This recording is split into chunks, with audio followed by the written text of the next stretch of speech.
Good afternoon, Michael Malice here. Let that be your welcome for the next hour. We have with us a returning guest who I always enormously enjoy speaking with, Carl Benjamin. You might know him as Sargon of Akkad. You might find him at lotuseaters.com. Carl, the reason this interview is going to start with something that I'm positive you had no idea was happening. Can you explain to people the origin of the name Sargon of Akkad, by the way?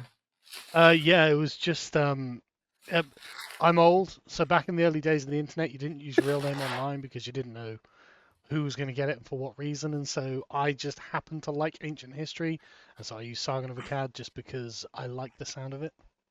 Oh, it's That was literally just just that. it. Well, I'm glad this is wrapped really well. While I was on Rogan yesterday, despite my explicit instructions, DHL delivered this to my house. I probably should be a little more careful unwrapping it. It is a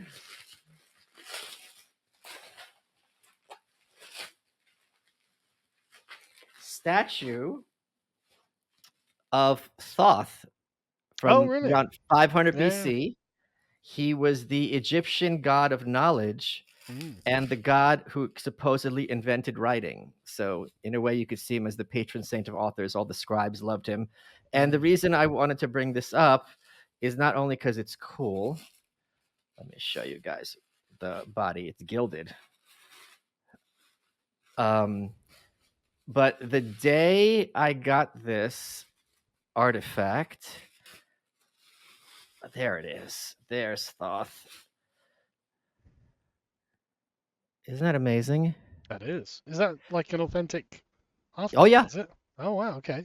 And the day I got this, I got ants. So there is an I don't understand where they're coming from. They're by my staircase. They're swarming. I'm using vinegar. I'm using rubbing alcohol so they don't have a trail, and they keep Mm. reappearing. So I'm gonna have to give this. I don't know what Thoth statues want, Just but I'm saying, gonna. you take the ancient Egyptian artifact and suddenly you're getting a plague of insects. Maybe there's a connection. Yeah, it's like this is not exactly a twist ending. I'd be careful with that kind of stuff. Just saying. What Yeah. but what I wanted to talk to you about is I had Andrew Doyle on here a couple of weeks ago, Hmm. and I think here in the States we underestimate how bad things are in the UK and Europe, broadly speaking, how much worse they're getting. And I just this morning randomly was Googling Katie Hopkins, and she was arguing with someone named Jack Monroe, who I guess is non-binary or whatever. And there had been a monument to, I think, the First World War or World War II Yeah, the veterans. cenotaph. Yeah. And they had been defaced, and Jack Monroe wasn't supporting this. And Katie just goes, "Oh, have you defaced any monuments lately?" And as a consequence of this, Jack sued Katie, and she had to pay £300,000. She had to pay 40,000 in damages and then the fees for asking, "Oh, have you defaced any monuments recently?" And I looked at this and I'm like, as an American, we complain about free speech here and cancel culture, all this other stuff. There's nothing analogous to that here. Like the idea that, like, if I went on Twitter and asked you just the most obnoxious question, "Hey Carl, have you done X, Y, and Z?" You can't. You're not suing me. It's not happening. I'm shocked that you can do that in this country, to be honest. Okay. I've never heard of anyone being sued over a question. Usually, libel or slander has to allege Yeah. something that is factually true about the person that is not true, that is also defamatory. And this is why most people get around it by just saying, well, in my opinion, you're a Right. prick or something like that. Yeah. And that's opinion. And asking a question isn't even a statement of fact. So how? I mean, I don't know what the grounds on that could be. I can assume though, it's because she's Katie Hopkins, Yeah. and she's an enemy of the regime, and therefore uh, it can all go. I mean, for example, Tommy Robinson was arrested for broadcasting a libelous film under the Terrorism Act. Yeah. And nobody thinks Tommy Robinson is a terrorist, and yet they've done it anyway, and so he's fled the country. Yeah, So, could you pause here because this is one of the yeah, reasons I wanted to have you on. This is something that broke over the weekend, and I think my friend last checked Daily Mail wasn't covering or something. this is like a watershed moment in, or maybe it's not a Chinese water tower, drop, drop, drop. That's how they Yeah, get that's more you. like it. Yeah. Can you break down this situation? Because, Tommy Robinson's a controversial figure, but he's hardly, I think someone who's like calling for mass violence or, let's No. kill them all. So can we break down this incident? Yeah, Tommy Robinson is really an anti-Islam activist, and Yeah. he came to prominence in the late 2000s, early 2010s, because he was pointing out that, hang on a second, there seems to be ethnically and religiously motivated grooming gangs of Muslim men, mostly of Pakistani heritage, uh, using underage English girls as essentially prostitutes in sex rings, and so they're trafficking them to Muslim communities around the middle of England. And Wait, I'm this, sorry. Let me interject because isn't it, sure, aren't they, I mean, I'm going to be pedantic, but I think it bears the point here. They weren't even being prostitutes. They're being sex slaves, right? uh, It's worse than prostitutes. well, it is worse than prostitution. I mean, the girls themselves weren't being paid, I imagine, Yeah. So they're but slaves. the men were paying to have Okay. sex with them. So yeah, how yeah, it's unbelievably bad, right? Yeah. It's And these girls would come from the most deprived areas of the UK. Often they're being care, so there were no adults around who actually cared about them to look out for them. And it seems that that was the motive for a lot of the men involved. It's like, well, you are like the underclass of women, and so we can treat you how we want to treat you. And the authorities were broadly, I mean, I don't want to say complicit, but it's a hard to think of a better word because they would turn a blind eye to this. And so you had people like, in particular, Tommy Robinson, who came to prominence saying, hang on a second, this seems to be something this particular community is doing. Moreover, it seems to be tied to the doctrine of their religion. That's how they justify it to themselves. I mean, and years later, a bunch of them have been arrested. There have been dozens of arrests for grooming gangs now. And in one court case, they just shouted Allahu Akbar uh, in their own defense. So the testimony from the grooming gang victims themselves shows that there was an implicit or explicit religious dimension to this. The men themselves would cite their own religion on how they should be able to treat women. It comes under a doctrine called what the right hand possesses. As you say, it's slavery. And so there's there's something very dark going on with this. And the British authorities realize that we are in a sort of modern multiculti paradigm where any singling out of a community for having different values to British values is basically verboten because it raises all kinds of questions. Well, why are they here? Right. Why have we Right. brought a predatory community into our midst? What are we doing? And Tommy Robinson was raising this issue.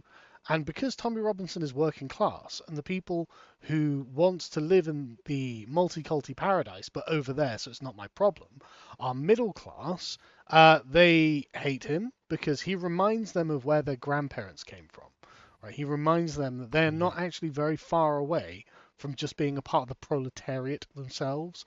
And so the bourgeois middle class scorned him as being, instead of someone who's saying, hey guys, there's a real problem here, no, he's just a racist. He's just a racist. He just hates because of skin color, blah, blah, blah.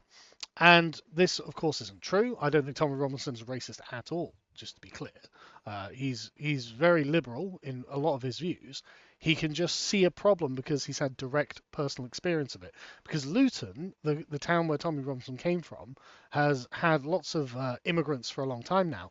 And because immigration has been going on so much in Britain, Luton is now only about 33% English. It's two-thirds non-English. So make of it what you will. And so Tommy Robinson has been stigmatized by the British state and the civil service for quite some time, the media for quite some time. He's something of a villain to them because he has never let go of this point that, hang on, there is something about the Islamic community that doesn't quite mesh with British values. Weirdly enough, British values and 7th century Arabian values don't harmonize very well, actually. There is a distinction there. And these 7th century Arabian values are causing some real problems on the streets of Britain, which upsets the diversity paradigm. And so he has long been demonized, and Katie Hopkins has been demonized for making Yes. basically the same point. Uh, because she did. Katie Hopkins used to be on TV. She was quite a mainstream figure.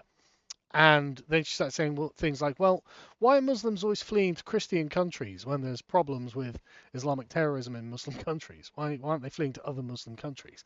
Like, why aren't the Muslim countries currently taking in Palestinian refugees, for example? Why does Egypt have a border wall that Texas would be envious of on Gaza and things like that? Why aren't they doing that? And for asking again these really uncomfortable questions that upset the multicultural paradigm of diversity and tolerance, she was essentially cancelled, and she, I think, has been again stigmatized, monstered by our media, by our civil service. So good people are just set against these bad people, right? Tommy Robinson, Katie Hopkins, all people like that. They are just bad people. And again, I don't think Katie Hopkins is a racist. I just think there's a reality that she's prepared to speak about in the face of the orthodoxy from the sort of early 2000s consensus under which we still labor. And on the plus side, this consensus is very much fraying at this point. Oh, is that right? People, oh yeah, yeah, the stabbing in Southport. I think it's what 2 days ago now, or yesterday. Yeah, Yeah. can you break that down for us? Because Carl, I don't know if you appreciate this, but as much as a lot of this stuff is swept under the rug in the UK, first of all, the US media is obviously extremely kind of navel gazing, like other countries don't really exist and don't matter. But if other things are happening in other countries that don't port to our narrative, well, we're just going to sweep it on the rug. I remember very specifically an example that's not having to do with the cultural issues when Greece was claiming that they were going to not pay back the debt to the EU. And they had the radical leftist party being like, screw you, we're not going to do this. And everyone's like, you have to do this. This is going to be a calamity. And they vote in the radical leftist, and then they just stop talking about it. Like the movie just ends. So they will just drop narratives when like there's no. Another example is the Las Vegas shooter. Like, how did all that Yeah, happen? It's like we're just gonna stop talking about him. yeah. We're not going to ask questions about how he got all of that gear up to the 50th floor or whatever it And is. it's not like there's cameras in Vegas, so like yeah, and it's Yeah, only yeah, there yeah, yeah. watching There's no people. security cameras anywhere. No one knows anything. It just happened. Now it's gone. Don't worry about it, guys. So please, 2 days ago, please break that down for us as well. So honestly, we're still not sure. Okay. The information that we have that has been verified according to the authorities is that this was a 17-year-old man who was born in Cardiff of Rwandan descent, who, for some reason, went. His parents, when he was 6 years old, moved to Southport, which is a small seaside town just north of Liverpool. Very English, very working class, just a very middle of like you're gonna have a million towns like this in the Midwest, right? Yeah. Just small places where everyone's just a local and everyone's happy and getting on with their lives, right? Very charming. And yeah, they're lovely actually. They're very lovely. And this second generation Rwandan chap decided to get a taxi over to a dance school in like a town hall, where a bunch of 6 to 9 year olds, I think it was, are doing like Taylor Swift ballet dances or something. It's I'm not entirely clear what they were doing, but for some reason he's wearing a mask. He gets a taxi over. He refuses to pay for the taxi apparently. Pulls out a knife, and the taxi driver's like, "Okay, well I guess you just go then, mate." Then goes into this dance hall and starts stabbing children. He stabbed, I think it was 9 children in total, or 9 people, including children. 3 children have died from it. And everyone is in uproar about this, Good. understandably so. Why the fuck has this happened? And the police they've taken him into custody, and they were very quick to say, well, we don't think it's terror related. So right, that's not terror, right? That's not terror related. We don't know why he's done this, but it's not to do with terrorism. Why would you choose and so the authorities now are trying to pivot to the narrative of knife crime. This is Oh, just knife crime because we have a lot of knife crime from urban youths, diverse urban youths in major cities, where they go around each day carrying machetes and knives in gangs. And when one gang intrudes on another gang's territory, they pull out their machetes and knives and start stabbing each other. And that's what we describe as knife crime. This is not knife crime. This was a calculated and planned attack on these children for some reason. And so the authorities don't really know what to do with it because, I mean, they may not know the reasons for it, but publicly we don't know the reasons for it. And so everyone's just like, right, okay, well, this is awful. what can be done. But this guy being here is a policy choice. He's Yeah, yeah. here by government policy. And so the left have got nothing to say, obviously, except how dare you gammon, bigot, far right Nazis point out that if this guy wasn't in the country by policy, he couldn't have done the stabbing. This is all you have to think about. It's like, well, it's a political choice for him to be here. So don't be surprised when we give a political response as to why is this guy here exactly, actually. What is going on? And so again, the entire country is, I mean, and honestly, the mood of the country, you can just feel it. Like on my Facebook feed with all my normie friends, they're angry. Nobody's happy. And there was a huge vigil today. Keir Starmer, the Prime Minister, came over and laid a wreath, and he was just getting heckled by someone yelling, "How many kids? How many more kids? Yeah, How many yeah. more kids have to die under this project that you labour on, the Blairite project?" And a great question, frankly. There is no limit, is the answer. They don't care. They will sacrifice every child if it comes to it, then rather than admit that they've fucked up by doing what they've done to us. Um, and it's just Yes. awful. And so I, nobody knows, and nobody has the answers, and everyone's angry. Folks, let's face it, life can be stressful, it can be overwhelming, and it's not just your mind that suffers when you're feeling tense and anxious. Stress can make a mess of your digestion and immune system too, but here's the thing, you can handle it. Introducing Just Calm, it's the breakthrough new stress-busting formula from Just Thrive. Say goodbye to frazzled nerves, say hello to a steady, chill, more relaxed you.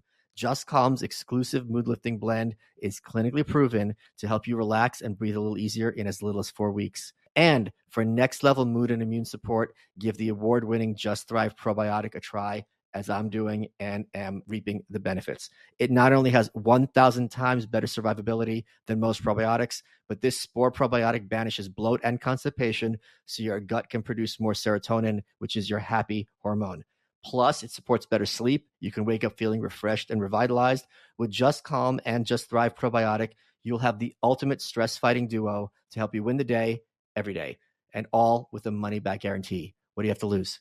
For a limited time, you can try Just Thrive risk-free. You can save 20% off a 90-day bottle of Just Thrive probiotic and Just Calm when you go to justthrivehealth.com and use promo code WELCOME. That's like getting a month for free with a money-back guarantee, and a portion of every purchase goes to Vitamin Angels, which is a nonprofit organization that saves the lives of millions of children and moms-to-be around the world by ensuring they get the vitamins and minerals they need to stay healthy and strong. To learn more about Just Thrive Health and all their clinically backed products, don't miss my special episode where I interviewed Tina Anderson, who is the CEO and co-founder. Take control today with Just Thrive. Folks, traditional bed sheets can harbor more bacteria than a toilet seat, which can lead to acne, to allergies, to stuffy noses, and it is gross. Miracle Made offers a full line of self-cleaning, eco-friendly bedding such as sheets, pillowcases, and comforters that prevent 99% of bacteria and require 3 times less laundry. They're infused with silver, and that prevents up to 99.7% of bacterial growth, which leaves them staying cleaner and fresher 3 times longer. No more gross odors.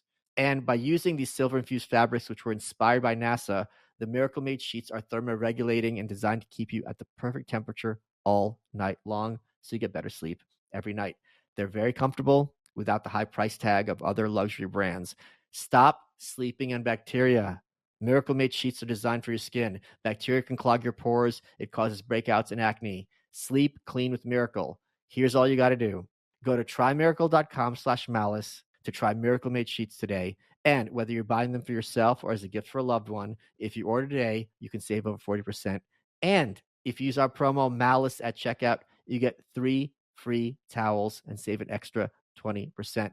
Miracle is so confident in their product, it's backed with a 30-day money-back guarantee. If you aren't 100% satisfied, full refund. Upgrade your sleep with Miracle Made. Go to trymiracle.com/malice. Use code MALICE to claim your free 3-piece towel set and save over 40% off. Again, that's trymiracle.com/malice to treat yourself. Thank you, Miracle Made, for sponsoring this episode. Let's get back to the show. There's a lot of what you said that I want to address. I think it's in our lifetime that it's become this kind of unspoken mantra that every immigrant's interchangeable. that if I'm importing like a surgeon from Canada Mm. or some mineralogist from Cuba, that it's the same as someone who's illiterate from some other, as Trump would say, shithole country, and to Yeah. pretend otherwise is somehow offensive.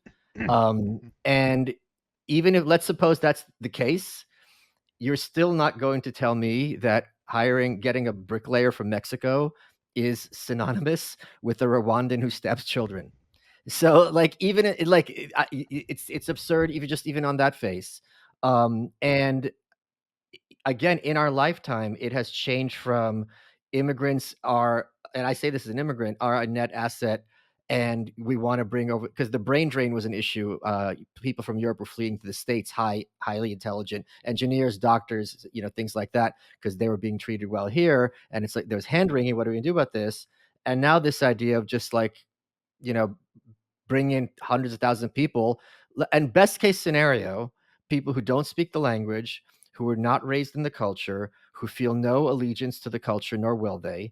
And how are they expected to have normal, productive lives if you don't even speak the language and have no capacity or system to learn the language or the skills? Like, you think these people are just gonna just sit around and watch, EastEnders all day? That's not a thing. This is a problem, but there is also a problem with second generation immigrants. Yes, yeah. They have a remarkably high level, a disproportionately high level of essentially rejecting the culture they've been born into. I don't know why, and I don't have the answers to this, but lots of, for example, Islamic radicals have been second generation immigrants. So all they've known is Britain. And yet they still find themselves seduced by the hardline doctrine and go down a route that leads them to go and murder a bunch of people. Just to be clear, this Rwandan guy probably isn't a Muslim. We don't know yet, obviously, but he's probably not, because Rwanda isn't a Muslim country. But you are absolutely right about the immigrants being interchangeable. They are doctrinaire liberals in this regard. They believe that people are just people and they're all the same all over the world. Every single person is basically the same.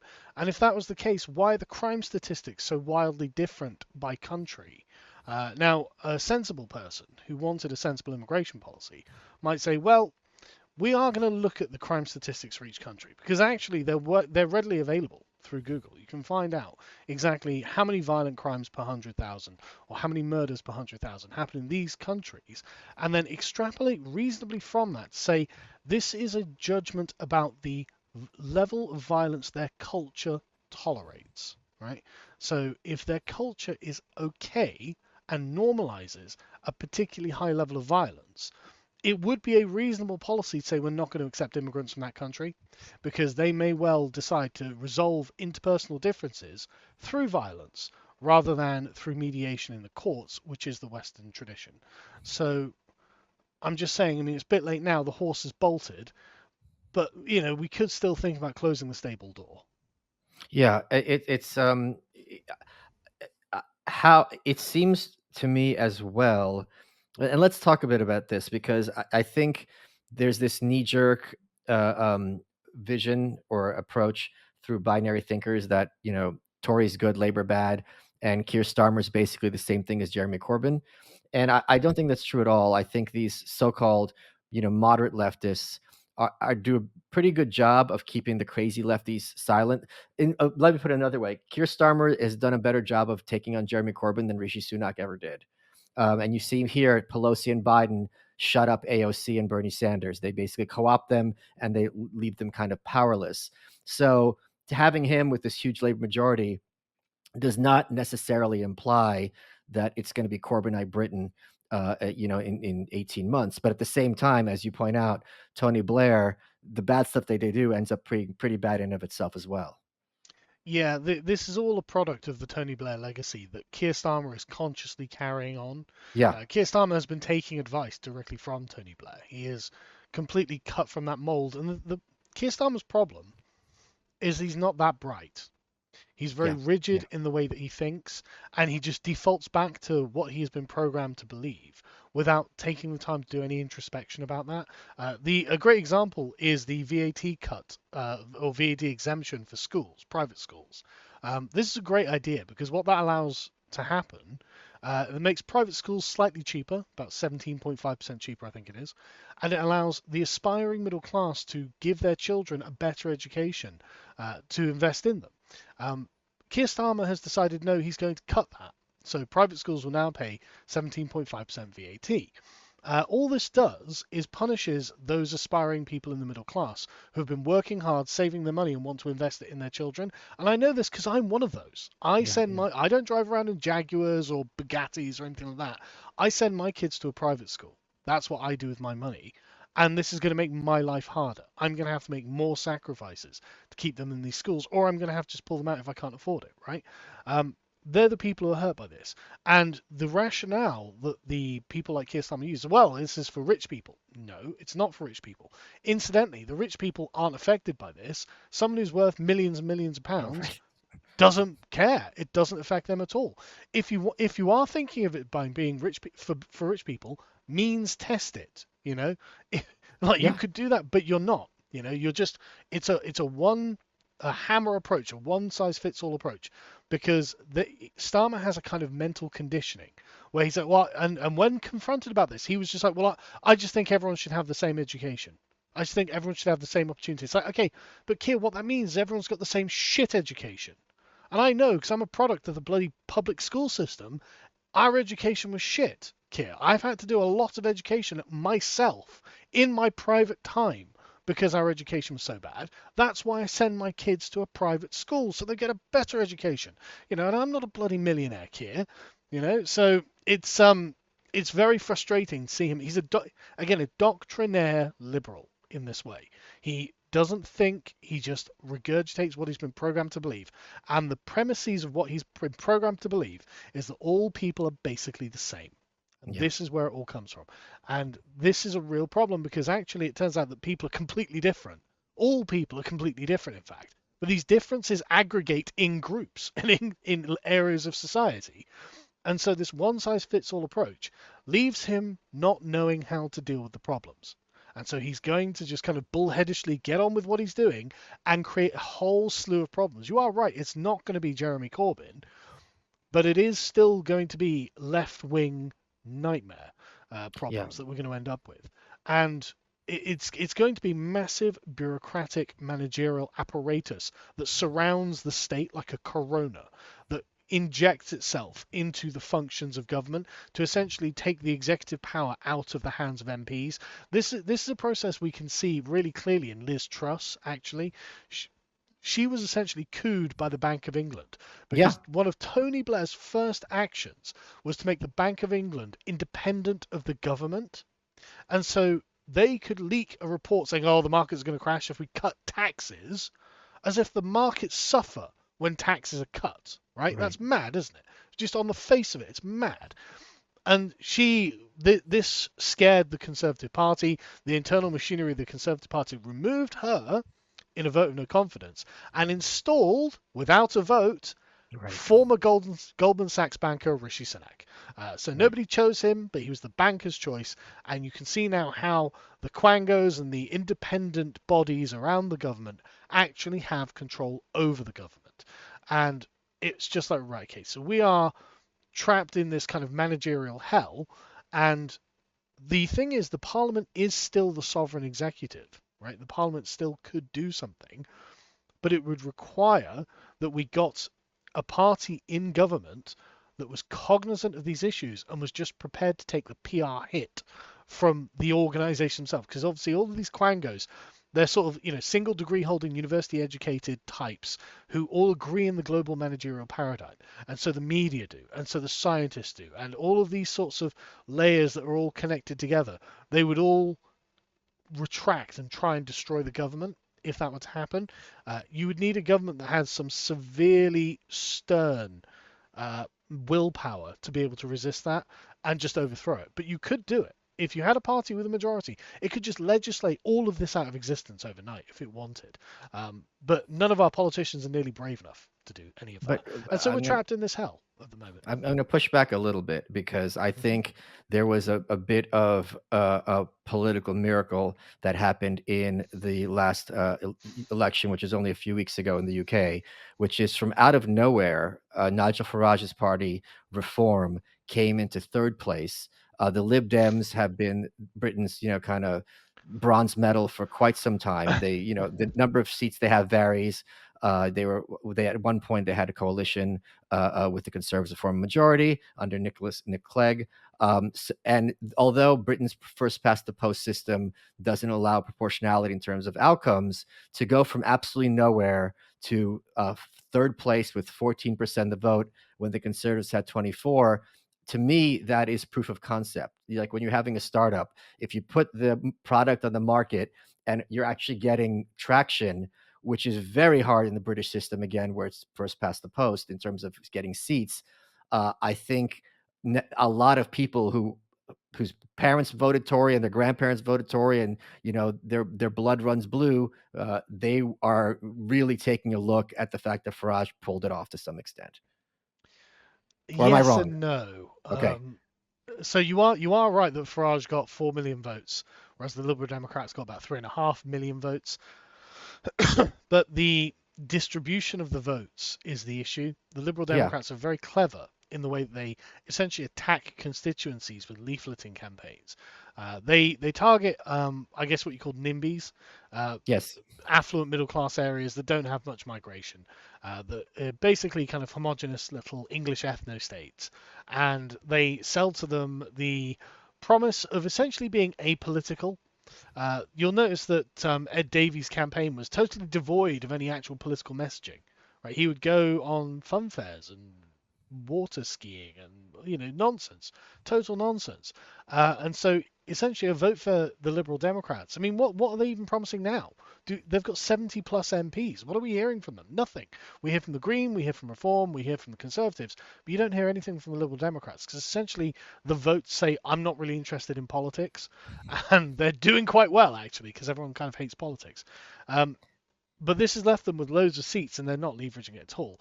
Farage is left with only 5 seats, um, which I mean is good. It's his best domestic electoral result yet, and fingers crossed in 2029 he is able to Right. parlay this into something much bigger. But the problem is the sort of presidential model that Farage would be aping in Donald Trump doesn't exist over here. Sure. And so it's very difficult to see how Farage is going to make that something much grander, especially as at the moment, weirdly, I'm actually a bit disappointed with how Farage is doing. His Okay. maiden speech was quite tepid. It didn't get any headlines. It wasn't anything bombastic. It didn't push the needle on anything. And he hasn't.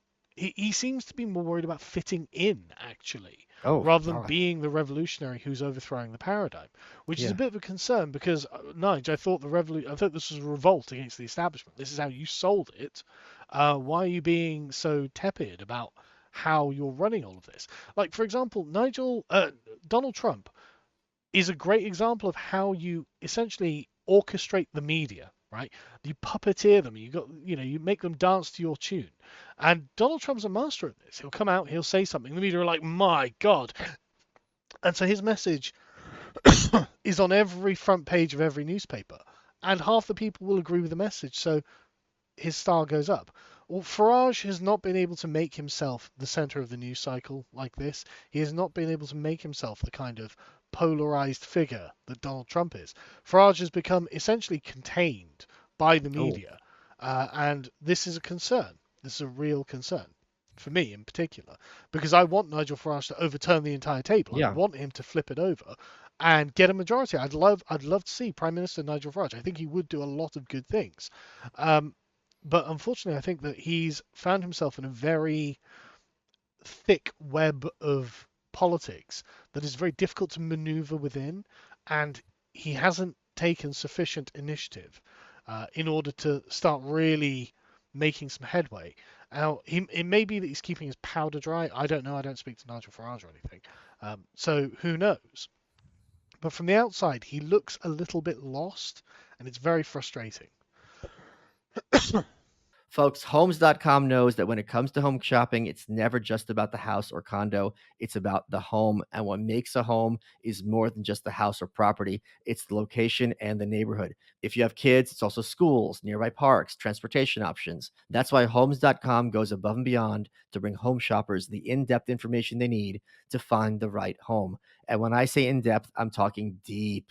Each listing features comprehensive information about the neighborhood, complete with a video guide. They also have details about local schools with test scores, state rankings, and student to teacher ratio. They even have an agent directory with the sales history of each agent. So, when it comes to finding a home, not just a house, this is everything you need to know all in one place. Homes.com, we've done your homework. Let's get back to the show. At a time when a lot of pundits were looking at DeSantis and saying, "Oh, it's like Trump without the drama," you were one of the very few who's like, "No, no, no, it's got to be Trump." And I remember your argument very specifically was, "Look, this is a 3-act play. You have the hero gets defeated, then he comes back and has his redemption arc." And you said this before. He's arrested. They're putting his family in colleagues in jail. They're trying to take literally his home Trump Tower from him. Yep. And he's shot and pumping his fist in the air. So I do believe we live in a simulation because you kind of predicted the script. I'm very curious to hear your thoughts. I'm sure you've been following them. You can't not. You can't Yeah, not. right. Speaking of coups, both on the trajectory of President Trump and the rise of the DEI candidate who you cannot acknowledge is a DEI candidate, Officer Harris. Joe Biden literally said that he was choosing a woman, I and know. then there was loads of pressure to say, well, he's got to be a black woman, Joe. And Joe was like, good point. It does have to be a black woman. It's time. So if that's not a DEI candidate, I don't know Yeah. what it is. But I didn't predict what would happen to Trump. It's just, and it's not, it doesn't require any foresight. You just have to understand how human beings look at the world. Like, think of the Hillary picture, the young Hillary picture to her, it's her time or something like that, right? Like, that's humans think in stories. We tell ourselves stories about everything, and stories have a definite structure. There is a beginning, a middle, and an end, and they have to have adequate payoffs. They have to make sense. There has to be a logical cohesion, and there has to be a moral arc contained within it to tell us something about the real world. And that's what we're seeing playing out with the Trump campaign. And so, I mean, I personally really like DeSantis, right? He's a Generation X autist who gets things done. And I'm like, okay, Yes. no, that really appeals to me because I'm a Generation X autist Yeah. who gets things done. So I was like, okay, no, I like this guy a lot. I personally like, and I know a lot of the people around DeSantis. I'm good friends with them. Like, they're great guys and they really mean the best. They're really well-meaning and they're on message on basically everything. And so I'm like, yes, love DeSantis. It's just the wrong time. You're pulling the trigger far too fast. The story for Trump is not over yet, and everyone's invested in that movie. Wait, can I interject? Can we Yeah, interject? Because we have to appreciate the hilarity of DeSantis takes a purple state, turns it hardcore red. Yep. He delivers every conservative policy that the conservatives want.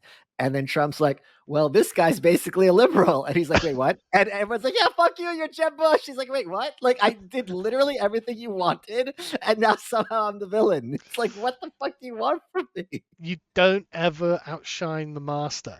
You don't go for the king.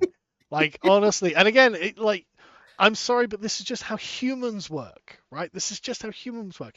Like, DeSantis is building himself. He was building himself a really great reputation, and Yeah. he could have been a good successor. He could have come in afterwards because everyone knows Trump's only got 2 terms. That's how America works, and therefore, DeSantis is what, in his 40s. You've Yeah. got time, man. Don't be hasty. There's no rush. You keep laying the groundwork, keep getting the legend of DeSantis built, and then when Trump retires, you can say, you know what, President Trump, I was your strongest supporter. You inspired everything. Yeah. Look what Yeah. I've done in Florida, where you live. Maybe you'd like to Right. pass. Maybe you'd like to pass the torch. I'm the MAGA candidate now, and instead they just blew it by just going far too fast. It's so And funny when he's like, DeSantis sucks as a governor. And he's like, but you live here. yeah, no one says that, Trump. No one says that. For Christ's sake, everyone knows he's a superb governor. And it's also like, it's not like Trump can't afford to live somewhere else. Yeah, exactly. You live in Florida as well. You obviously like it there. But yeah, so it was just a real shame, man. Because honestly, I really feel like America is living through Lord of the Rings at the moment. Oh yeah. Like, 100%, man. I mean, look at like the Kamala Fellowship or the Kamala sort of Sauron Confederacy. It's just the worst people. And what are they even promising? They're like, yeah, so right, vote for us, and we'll turn your city into like Los Angeles or New York or Portland. Wouldn't you like hordes of orcs pouring through the gates, shitting on your streets, taking drugs and assaulting you and making it dangerous to live there? Don't you want that? And don't you want to pay for that as well? We're going to loot you. We're literally going to fucking loot your business. We're going to loot you through the tax system. We're going, and I know that's a multi-layered thing that we're going to loot you on every layer for. And then you're going to thank us for making you a moral person through all of this looting and enrichment. Don't you want that? I mean, why the fuck would I vote for that? And then it's like, okay, well, look at our glorious leader, the brat. Isn't she a brat? Aren't you? Don't you just want the girl boss in the pantsuit? Just like you wanted Hillary Clinton before, except Kamala's a much more inferior version, far Yes. less. I mean, look, Hillary Clinton, right? Say what you like about her, she at least had presence and gravitas. She knew what she was saying and she knew what she was doing. She was a stateswoman, whether you like, an evil stateswoman, obviously, like literally Sauron, but like at least she had presence and like I said, gravitas, But authority. there's something Kamala else with Hillary Harris, with Carl, which is people went to jail for her. yeah, Her people were obsessively loyal. Linda Thomason, I believe her name is, literally went to jail because she refused to testify against Hillary. Webster Hubbell went to jail because he refused to testify against the Clintons. It wasn't out of fear; it was out of loyalty. Meanwhile, Kamala Harris, someone works with her for a week, and they're going to the Washington Post saying she doesn't do the briefing, and then she yells at me for not being briefed. This woman's evil and retarded. and she seems like the Joker. Like Yeah, she laughs like the without Joker, the charisma. actually, without any of the charisma. She seems incompetent. She has done nothing in her time as vice president, even though she was assigned jobs to do, and nobody really likes her.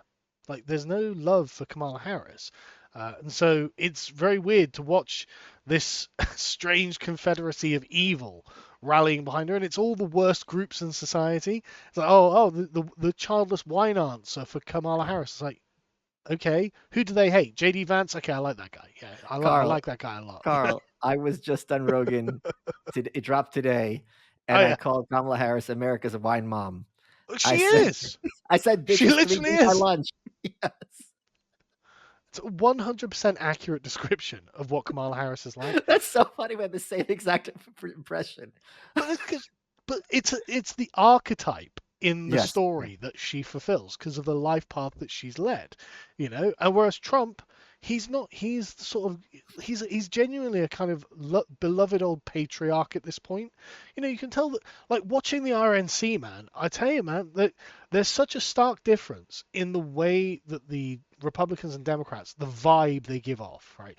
The Democrats are secretive, they're authoritarian. Like, all of this is behind closed doors, and oh no, Joe Biden's suddenly stepping down. Nobody saw that coming. Literally the day before, Joe Biden's like, I'm not leaving. I'm going to be here forever because But I'm the literally morning as old of, as. Carl, the Yeah, morning of, his campaign manager or something was on Meet the Press saying he's not quitting. So like that exactly. day. And then later on, it's via a tweet Yeah, on I know. unheaded paper with a false signature that Joe Biden is stepping down and this is the best for the country. Oh, Kamala Harris is, here's the torch passed. And it's just like, God, they just seem evil. The way, the methodology is evil. They're secretive, they're backstabby, they're like dark and cultish, and they've got really ugly, dysgenic, freakish people who support them. Like Joe Biden's, like, think about Joe Biden's administration. Like, they're all freaks. Like, they're fucking freaks. Like, remember the transgender guy who stole women's clothing? Like, what are you doing? It's like Joe Biden's holding a party. What's happening? Have got their tits out. It's like, what the fuck am I looking at, man? You know? And then you compare that to the RNC, right? The RNC, now, as an Englishman, I'm not going to lie, it's very American, and so it's very exuberant, a bit cringe, but it's also charming in that kind of unself-conscious. No, we're proud Americans, and we actually all really like Trump because it's not long after he's been shot and fist in the air, and he's shown the caliber of his character in that. He got shot, got up, and just like fight, fight, fight. That was a heroic moment. Even like Cenk Uygur had to come out and be like, "Hey, that was badass." Mark Yeah. Zuckerberg, that's the best thing I've ever seen. That was a heroic moment, a genuinely heroic moment. And so, come the RNC, when he's got the bloody thing on his ear, the patch on his ear, you can feel the love. You can feel, no, he's legitimate. He is the legitimate king of the right in America. No one challenges him. No one thinks that he shouldn't be there. And so then you've got like just this whole parade of celebration of Americanness through the RNC. And like I remember watching it, and like the delegates announcing, oh, we're all for Trump, we're all for Trump.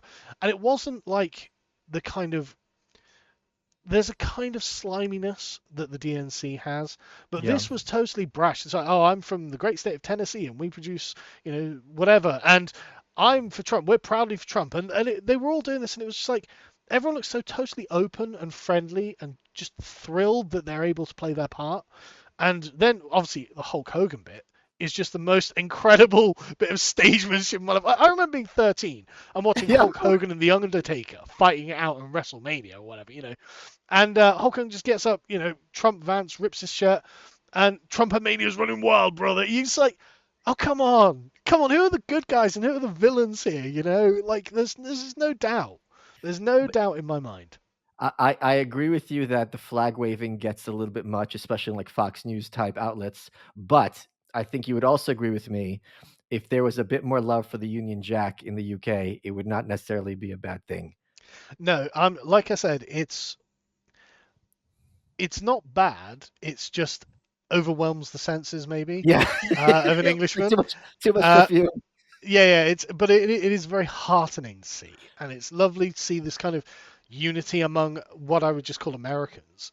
And then on the other side, I don't even know if I want to characterize the Democrats these days, but whatever they call themselves, because I don't think they consider themselves Americans really. They do seem to be the party of foreigners in almost every aspect. But no, I'm really enjoying American politics. It looks like you guys are on course to at least do something Yeah. right, Yeah. right? You guys are you've got some hope. You've got a champion. You've got unity. You know who the bad guys are, and you know how to defeat them. Things are moving forward for you guys. Over here, it's just fucking bleak, man. Am I correct in my perception that to be a proud Brit, you either have to be like old or ironic in some regard? Um, you have to be self-abasing, right? So Yeah. to be a proud Brit, you have to accept that Britain is bad and that the Europeans are better than us and that That's everyone else is better than the Europeans.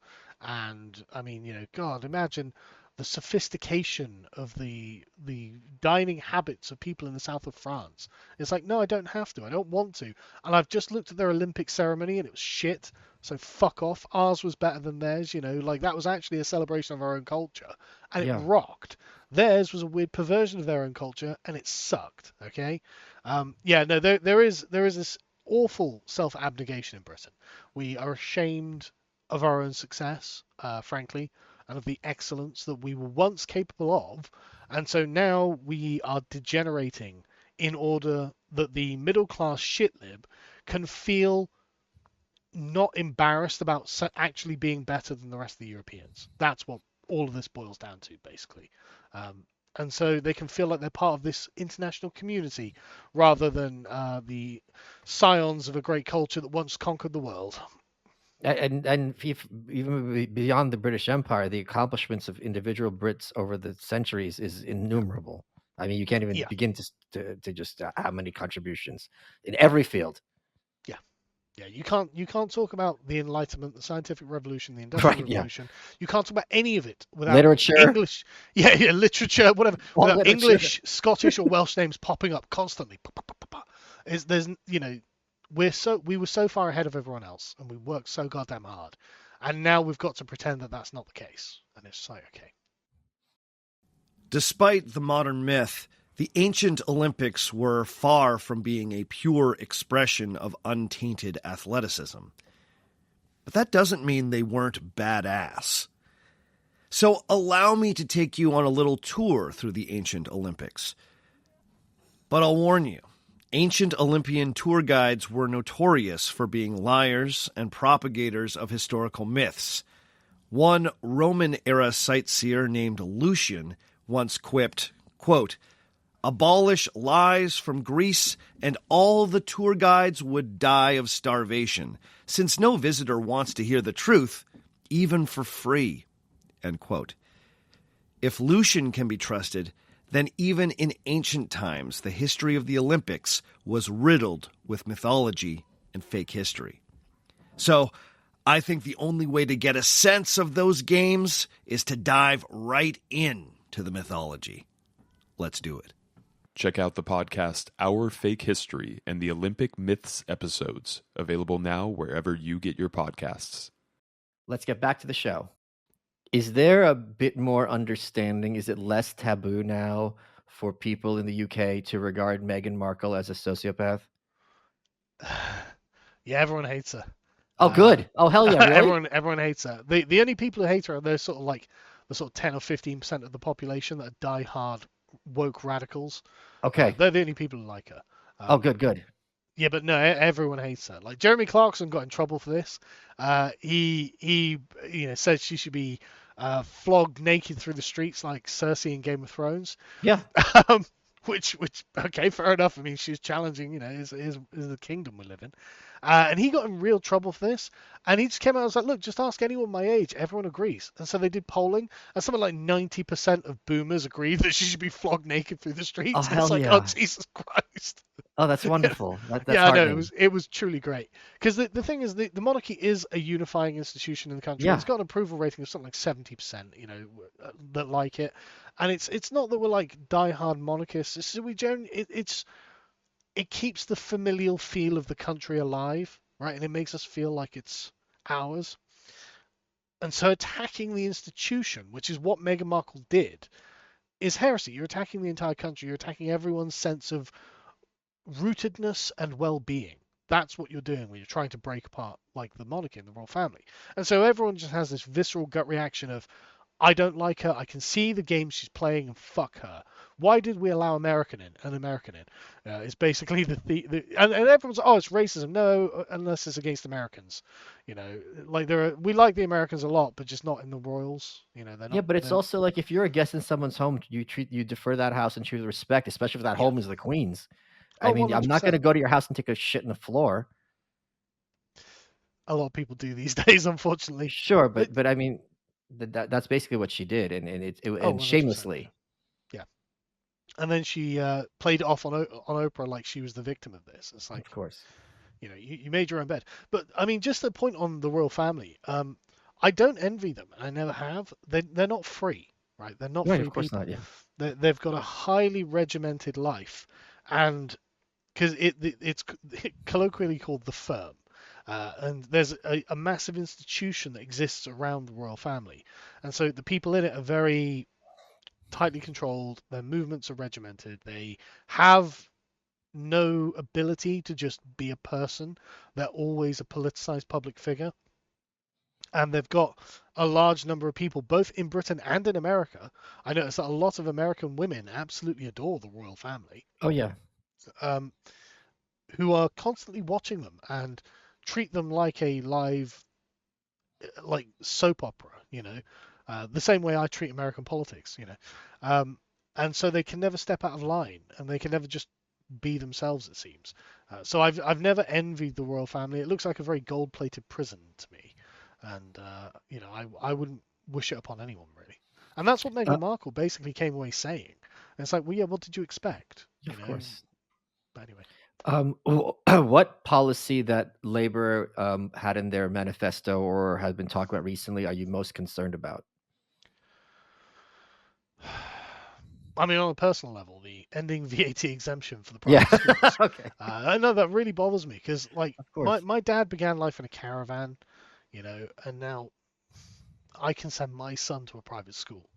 Like, a lot of work has taken place from that point of, that point in like 1959 to now. And Keir Starmer is actively trying to undermine this.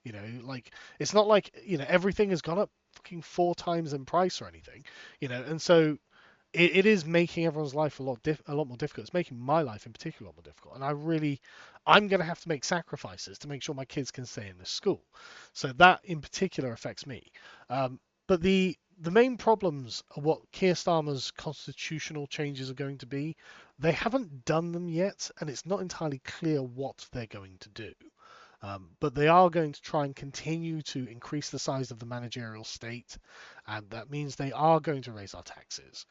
They are going to further move political power away from elected representatives, which is not good.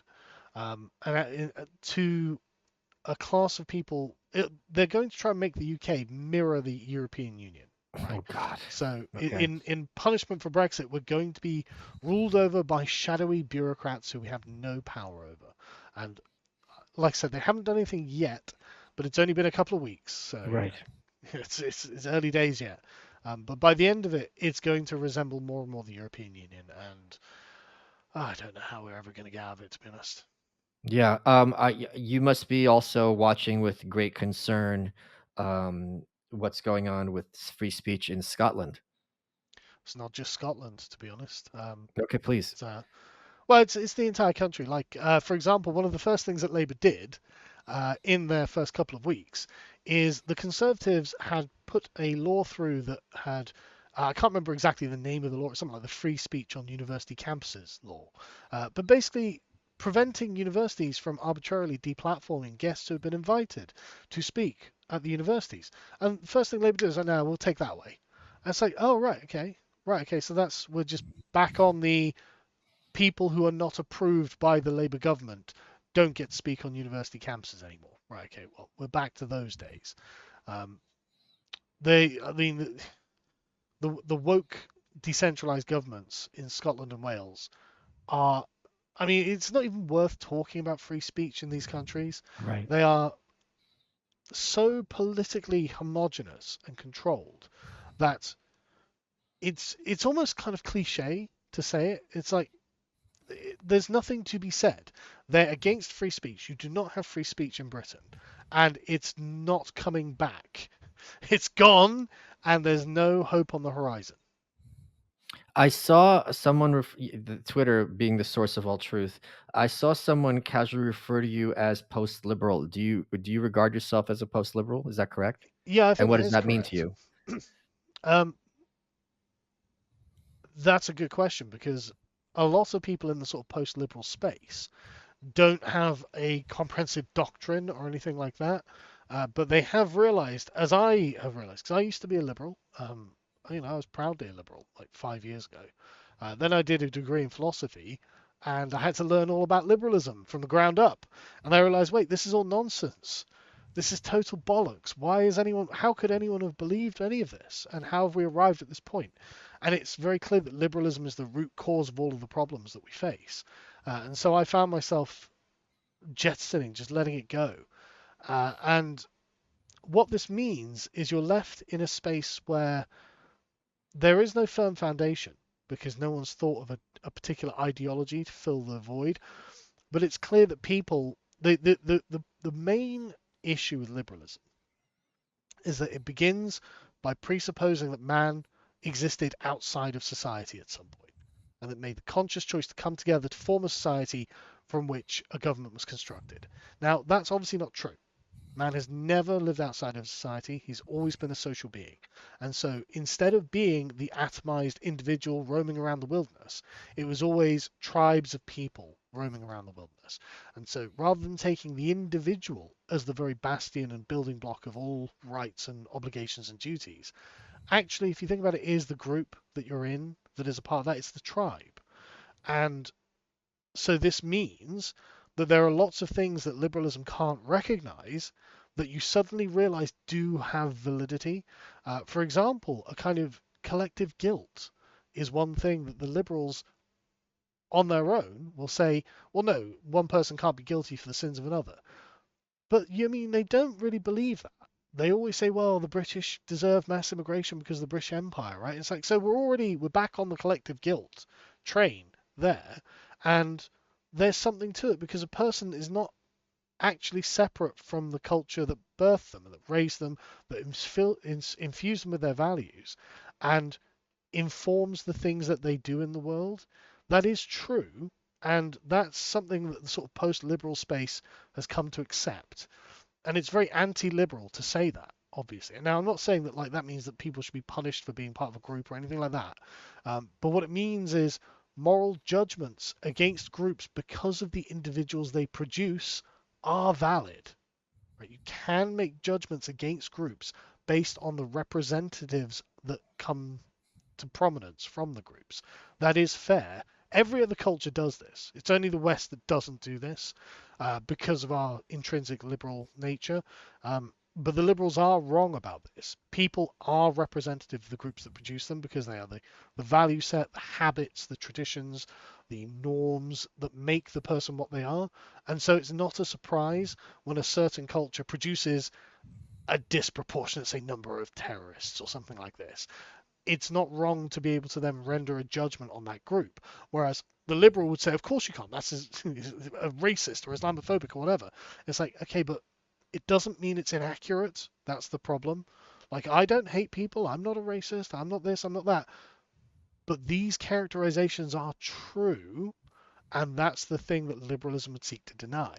And the denials just aren't working anymore, I think. But aren't you an enormous outlier within quote unquote British people? No, not really. My views are the majority English view, I would say. Really? But I mean, how are they voting in so left then? Well, I can explain the last election. Please. Yeah. Okay, so the Labour Party didn't win the last election. The Conservative Party lost the last election. Yeah. That's the problem.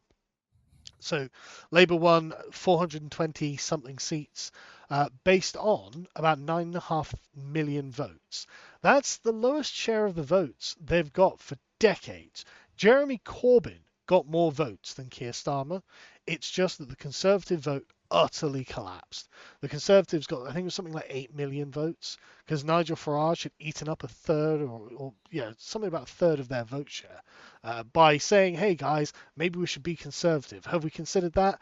And about a third of the Conservatives were like, yeah, I'm going to vote for the Conservative. I mean, fuck's your problem. And so this allowed Keir Starmer to get a win that he didn't deserve and that doesn't give him a mandate. Not that he understands that. Because the country is not actually a left-wing country. Even congenital Labour voters are often not very left-wing, actually. There was a graph that I had going around a while ago that had done polling on just basically all of the political parties and the people who vote for them. Every MP in the country is to the left of the average Labour voter on almost every issue. Right, the average Labour voter is very socially conservative. They want to bring back the death penalty. They want economic socialism and sort of like social conservatism, right? And so almost every MP is just to the left of these people on every issue, and it's like we are not represented. That's the problem. But the liberal nature of Westminster makes sure that it selects only those people who already agree with the Bubbles paradigm. And so we are just further and further disenfranchised from our own political system. Folks, head over to malice.locals.com where Carl took questions exclusively from supporters.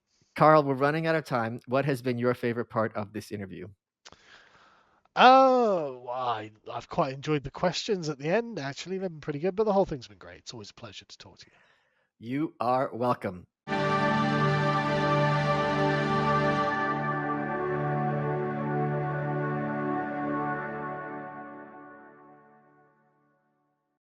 It's summertime, and with Pluto TV's Summer of Cinema, the streaming is easy. Stream hundreds of free movies on all your favorite devices all summer long. Chill out poolside with Mission Impossible and Transformers. Or stay cool inside watching Indiana Jones and the Raiders of the Lost Ark, Titanic, or The Wolf of Wall Street. No matter your vibe, download the Pluto TV app to spend summer doing what you love. Watching endless movies. Tell me that's not the deal of the summer. Summer of Cinema on Pluto TV. Stream now, pay never.